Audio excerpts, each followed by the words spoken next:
Hello students, today we are going to learn about the inert pair effect. Inert pair effect was introduced in 1927.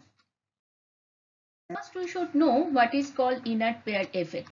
Inert pair effect is shown by the heavy p block elements which is coming after the transition elements in the periodic table.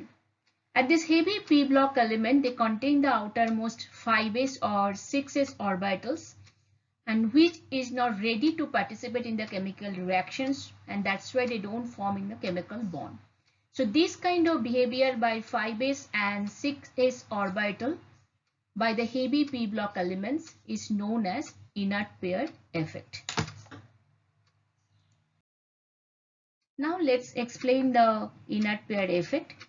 So here you can see that thallium is a heavy p block element which is present in group 13 and period number 6. Tin and lead present in the group 14 and antimony bismuth present in the group 15. So these all are heavy p block elements. So these heavy p block elements have a less tendency to lose their outermost s electrons. So these s electrons, it may be 6s or the 5s. So this kind of behavior is known as inert pair effect. Let's draw the electronic configuration of these heavy p block elements. The first element we have taken here thallium, which is present in group 13 and the period number 6. So period number 6 means the principal quantum number of the valence orbital should be 6, and group 13 means it should contain the 3 valence electrons. So 6s2 and 6p1, that is their valence electronic configuration. And before that you can see that 4f and 5d orbitals are completely filled. Now from the group 14 we have taken two elements, tin and lead. Tin present in the period number 5 and lead present in the period number 6, but both they are in the same group.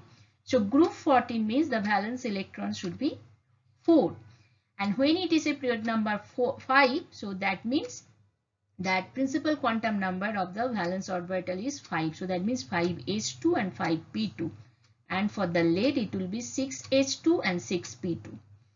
Similarly, antimony and bismuth, these are present in the group 15, but antimony in the period 5 and bismuth in the period 6.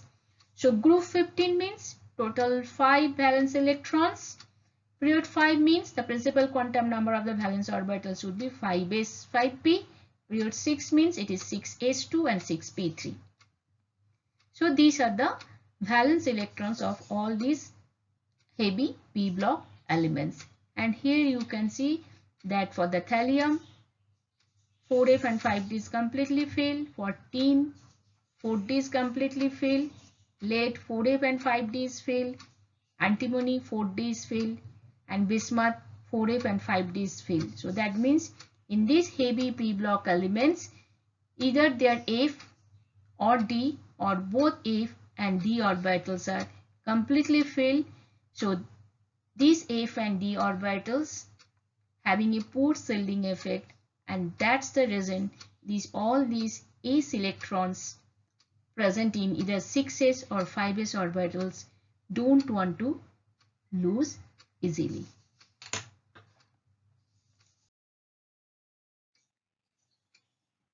So heavy elements like thallium, tin, antimony, bismuth, lead, they contain the inner d and f electrons that we have checked in the previous slides. And we all know that d and f electrons have a poor shielding effect. So due to that, the outermost 5s and 6s orbitals experience a stronger effective nuclear charge by the nucleus. So that means these are strongly attracted by the positive charge of nucleus, and that's why these 5s and 6s electrons do not want to lose easily, because they are strongly attracted by the positive charge nucleus, and that's the reason they are showing this kind of reluctant to not to participate in the chemical reactions. They are not forming any kind of chemical bonding. So this kind of behavior is called inert pair effect. Now let's explain the consequence of inert pair effect. So here we have taken an example like Bi plus 5 is less stable than Bi plus 3. So this thing we can explain by using the inert pair effect. Now if you look at the position of the bismuth in the periodic table, you can see the bismuth is present in group 15 and period number 6.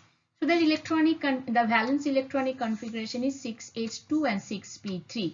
So 6 is the principal quantum number, S and P is the azimuthal quantum number. Since it is present in the group number 15, so it has 5 valence electrons, 2 electrons present in 6s and 3 electrons present in the 6p. So if you want to make the Bi plus 3, so 3 electrons from the 6p will be losing.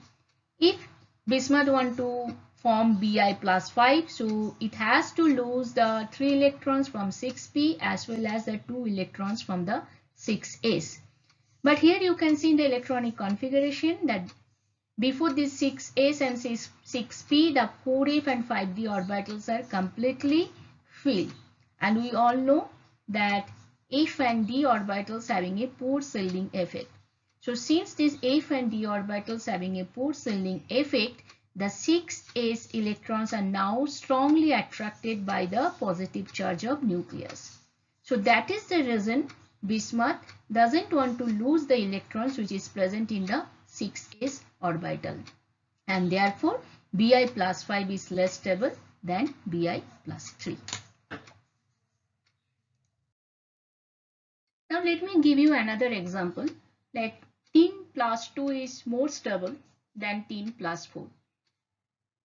If you look at the periodic table, you can see that tin is present in the group number 14 and period number 5. So that means first 4d orbitals are completely filled, then the 2 electrons are coming in the 5p. So the valence electrons are 5s2 and 5p2. So when tin plus 2 forms, it easily loses the 2 electrons which is present in the 5p. But when tin plus 4 forms, it has to lose the electrons which is present in the 5s orbitals. Now we all know that 4d orbitals having a pore shielding effect. So 5s electrons are strongly attracted by the nucleus, and that's why it shows the inert pair effect. 5s electron doesn't want to participate in the chemical bonding. So that's why tin plus 2 is more stable compared to tin plus 4. Similarly, we can explain the inert pair effect for thallium plus 1 is more stable than the thallium plus 3. So I hope now you understand that what is called the inert pair effect and how we can use the inert pair effect to explain the stability of the oxidation state in the heavy p block elements. We also can use the inert pair effect to explain the oxidizing and the reducing properties of the heavy p block elements. So one example is that BiF5 acts as a strong oxidizing agent. So now we can explain it easily with the help of inert pair effect. We already have checked in the previous slides that Bi plus 5 is unstable compared to Bi plus 3. So now in this compound BiF5, bismuth in plus 5 oxidation state. So plus 5 is a highly unstable situation for the bismuth. So bismuth will plus 5 will convert to bismuth plus 3. So that means BiF5 itself get reduced. So it itself get reduced but help others to get oxidized. So that means BiF5 will act as a strong oxidizing agent. Now it is clear to you that what is called inert pair effect, how the inert pair effect can be used to explain the oxidation state stability of the heavy p block elements and how they can use as a oxidizing agent. So after this explanation, I hope now you will be able to solve the inorganic chemistry problems related with the inert pair effect. If you need any further information, any other chemistry related topic, please contact with me in chemistry.affinity@gmail.com. Thank you for watching this video.